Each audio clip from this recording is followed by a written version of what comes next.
Hello and welcome. My name is Connor Byrne, and this is a new series that I'm doing called Building a Book. And it's all about taking notes from my research just by reading and then documenting on Obsidian and then downloading them into clear and concise, synthesized questions that will ultimately, over the course of this series, build a book. Today, I'm talking about how can we be good leaders, and more importantly, how can good leaders ultimately be good decision makers. The books referenced today will be linked down below in the show notes, but the original book, the original line of questioning, comes from Adam Grant's book, Give and Take. And then I'm going to support that line of questioning with Ego is the Enemy and Leadership Strategies and Tactics by Jocko Willink.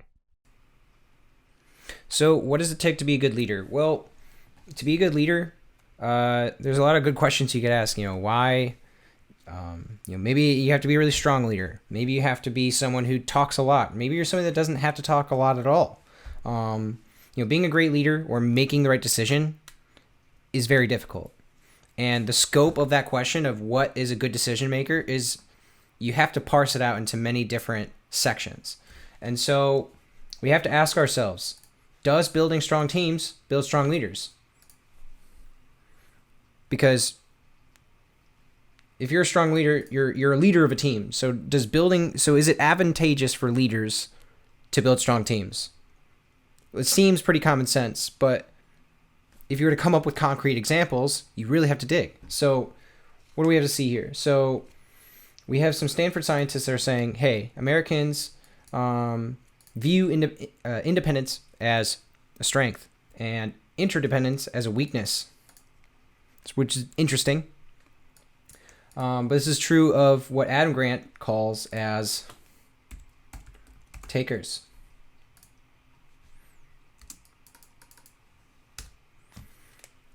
And these takers tend to see themselves as superior to separate themselves from others. If they depend too much on others, takers believe they'll be vulnerable to being outdone. But is that all just rooted in ego?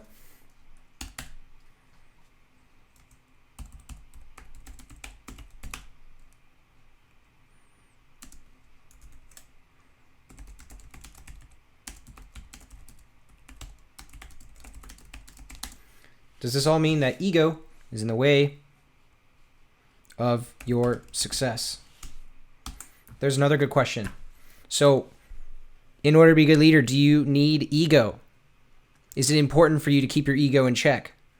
That's a good question. In fact, there's a whole book about it. That book is called Ego is the Enemy. So maybe there's some more information we could find about that.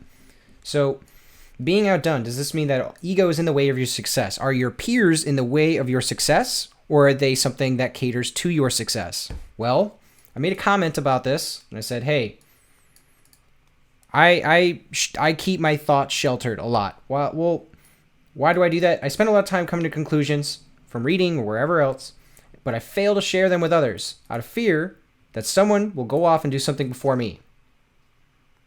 People are in direct line of my ego and satisfying my inner needs. Why can't I put their needs maybe first and see how they could be successful? How could I share the wealth? How can I share what I'm thinking with others? How can that be productive? How can I build a productive team by sharing my thoughts? So what if I did share those ideas? What could come from it? Well, instead of harboring ideas, sheltering from others, let's share them. When someone can learn something from someone else, they create better relationships. If there's something we've learned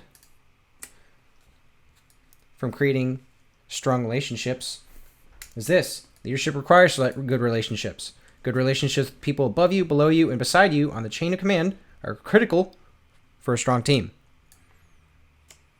If you put the onus on yourself as to why the idea doesn't make sense. So, the boss wants me to fill out paperwork, I'll do it. Boss needs me to cover a shift, I got it. So if you can take extreme ownership, as this book talks about a lot, if you can take extreme ownership of your process to help your boss, you help yourself. And if you're the boss up here and you're down here, and the boss tells you, hey, I need help. I have this idea, but I don't know how to make it work. Hey, you got a thing that I need to do? Got it. I can do it. Now you're building a relationship, and now you see eye to eye, or you can at least be on the same page. So because we are givers, which helps us build strong teams, does this mean that givers are good leaders? And what examples of a good leader can you make, or who were good leaders throughout history? Well, this question here, because we are givers, does this build strong teams? Does this mean that we are good leaders? Is this a question? I think we can ascertain that because we are givers, which help us build strong teams, means that givers are good leaders. When good leaders have strong teams,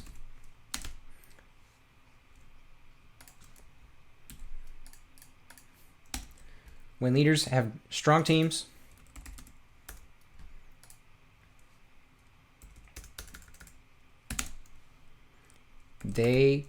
create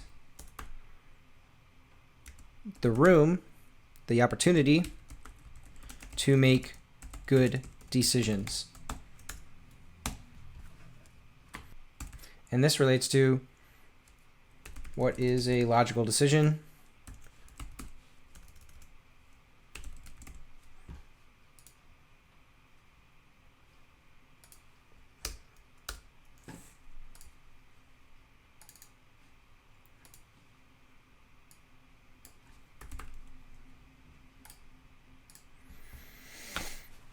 So when good leaders have strong teams, they create the opportunity to make good decisions. This whole thesis about, how can we make the best decisions possible? It's right here. Have good teams. Good decision starts with good teams. Now, if good decisions start with good teams,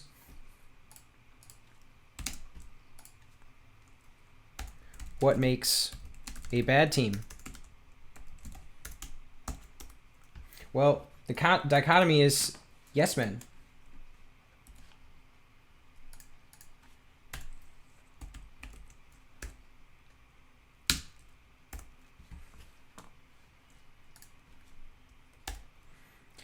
Or perhaps maybe this is the note that we need, which is in order to avoid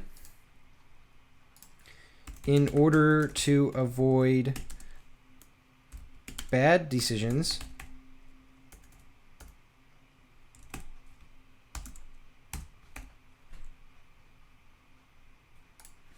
you need to have good teams. You want a subordinate who has the confidence and trust in his boss, to say, boss, that isn't a good idea. So look at that. In order to build strong leaders, we need strong teams. And in order to build strong teams, we need to have subordinates who have the confidence and the trust to tell a boss when they're wrong. So we need them to be able to think critically.